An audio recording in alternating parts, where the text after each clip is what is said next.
Salut tout le monde! Aujourd'hui, je suis de retour pour une nouvelle vidéo et aujourd'hui, on déconstruit ensemble le mythe de Bookstagram, des bilans lecture et aussi on parle de pourquoi tu ne lis jamais assez.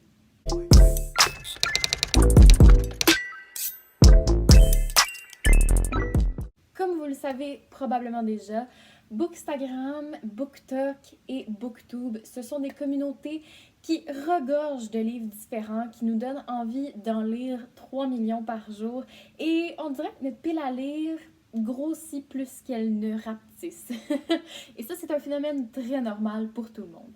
À moins que vous soyez une machine qui lise 24 heures sur 24, ça m'étonnerait que vous réussiriez un jour à vider votre pile à lire énorme. Et je parle d'expérience.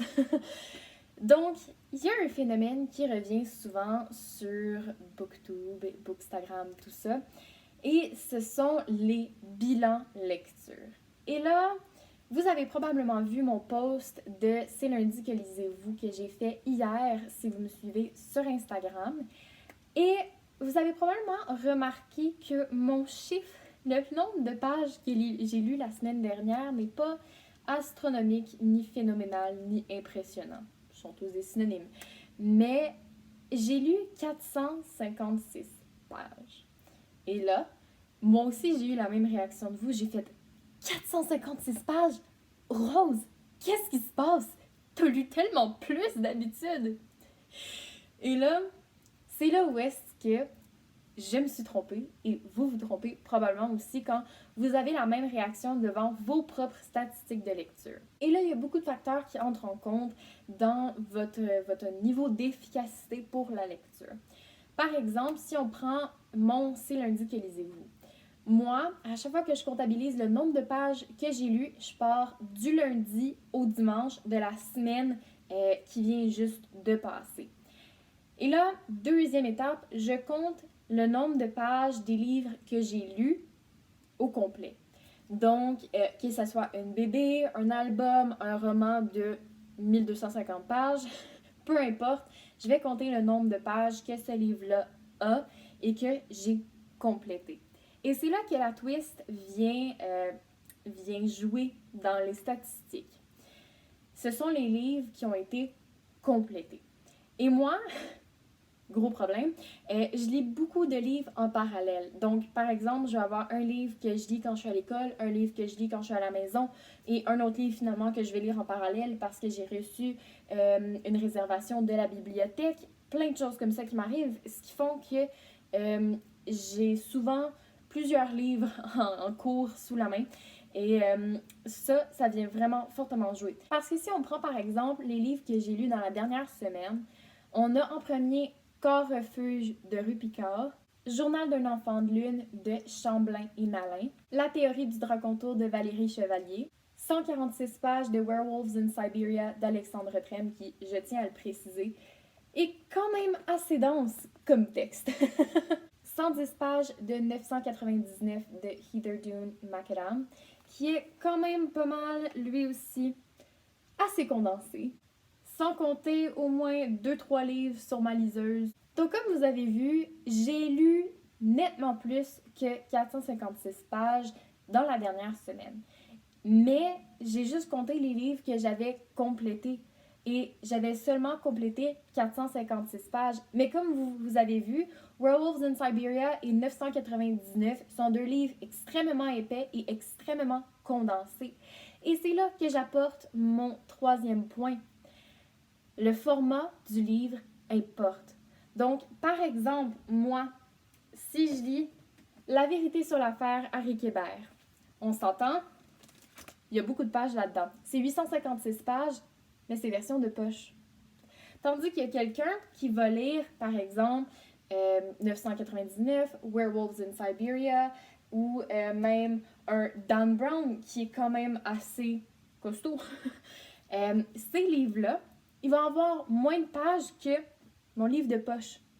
Et pourquoi? C'est à cause du format du livre. Parce que le format étant de poche, il est donc plus petit et par conséquent a plus de pages. Il y a aussi la grosseur du texte qui est impliquée. Par exemple, dans Werewolves in Siberia, il y a beaucoup de mots sur une page. Les paragraphes sont très longs et la police de caractère, elle n'est pas super grosse, écrite pour aveugles. Donc, ça, c'est un facteur qui contribue à ce qu'une page me prend plus de temps à lire. Il faut que j'investisse plus de mon temps à lire pour, au final, avoir le même nombre de pages ou presque que si je lisais un livre comme Texto ici ou BFF ou un livre d'ado comme, je sais pas, mettons Bin, où est-ce que Bin, il y a plus de dialogue, oui, où est-ce que BFF et Texto ici ont des textos et ils ont des caractères plus gros parce que c'est pour une audience qui est plus jeune. Tout ça pour dire que la grosseur, le format du livre, la grosseur de la police, c'est vraiment un facteur qui va venir jouer dans nos lectures. Tous ces facteurs-là viennent rentrer en cause et je trouve que l'erreur qu'on fait trop souvent, c'est de se comparer. Et Bookstagram, Booktube, c'est pas juste là pour se comparer. En fait, c'est pas du tout là pour se comparer. C'est là pour échanger des recommandations de lecture, pour donner envie de lire, pour vraiment partager un amour commun et se créer une communauté, au même titre qu'il y a des communautés de beauté, de fitness, de lifestyle, ce que vous voulez, de jeux vidéo, peu importe.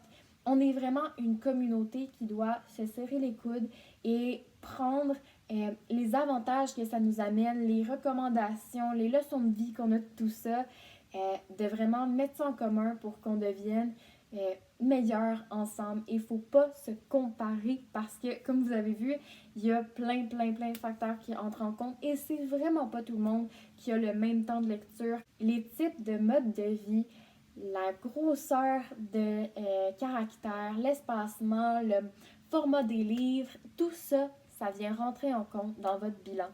Et c'est pour ça que vous n'avez jamais l'impression de lire assez. C'est déjà tout pour aujourd'hui. J'espère que vous avez retenu quelque chose de ma vidéo. Donc, j'espère que vraiment je vous ai aidé à démystifier cette croyance-là qui est assez populaire dans notre communauté et que vous allez en repartir un peu moins avec un sentiment de culpabilité de ne pas lire assez et que votre pile à lire grandit plutôt qu'elle rétrécit. Donc, j'espère que vous avez aimé la vidéo. N'hésitez pas à laisser un like, un commentaire, à vous abonner à la chaîne, à activer la cloche pour les notifications pour savoir quand je pose, pour faire d'autres vidéos très philosophiques comme ça. Donc, n'hésitez pas et on se revoit dans une autre vidéo. Bye!